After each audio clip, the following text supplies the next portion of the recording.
At their own 26-yard Out comes the Houston offense as they get set to take over here. They're set for their first drive here in overtime, and this is where the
really become a factor. They've had to battle it all day, but I know what you're saying. In overtime, that gets doubled, doesn't it? At least, because now the crowd really wants to be involved and help their team, and that first drive can dictate the whole thing because they know if this team takes it downfield and scores a touchdown, it's game over. It's been loud in here so far.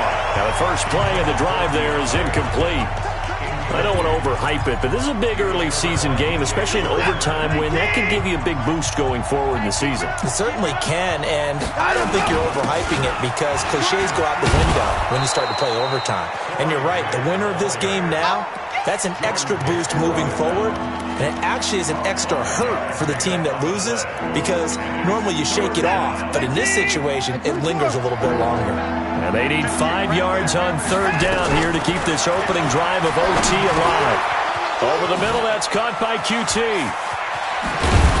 And he'll be taken down, but not before they work it across midfield. A well-executed 22-yard gain.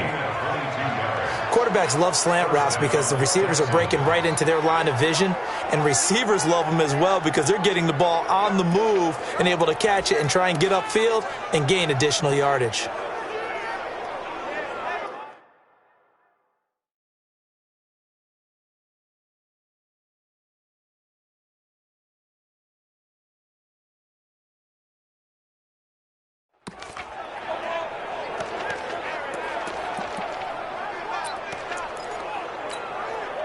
So into Cardinal territory now. It's 1st and 10 at the 47. This is Grant. And he is met at the line of scrimmage, and he goes down right there. Call it no gain on the play, and it'll be 2nd down.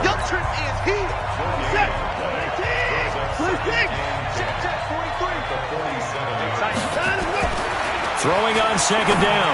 Watson throwing the out route incomplete. That's Hodges. And Pats pick up the first down.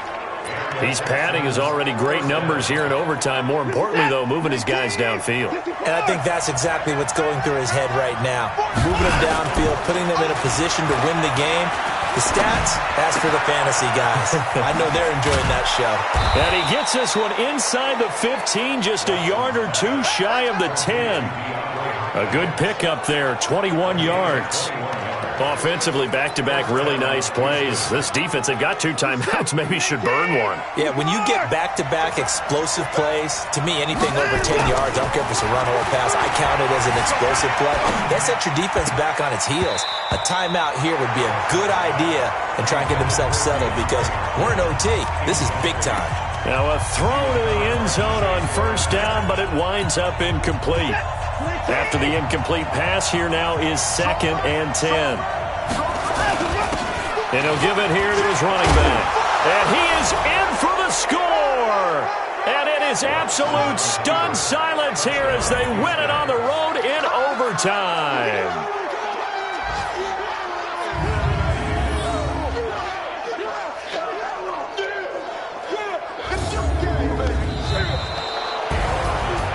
Partner, a great game that we got to see and making it extra special. Not only did I get 4 quarters with you in this one, I got some overtime, a little whipped cream on top. Look at you, trying to make this whole thing palatable. I just want you to pay for my meal later. You really just wanted 4 quarters what you wanted. But how much fun was that? We had that type of a game where we got us to overtime, and then we get the dramatic ending to finish things off as well. What a game. So for the Texans, all-around performance, this one with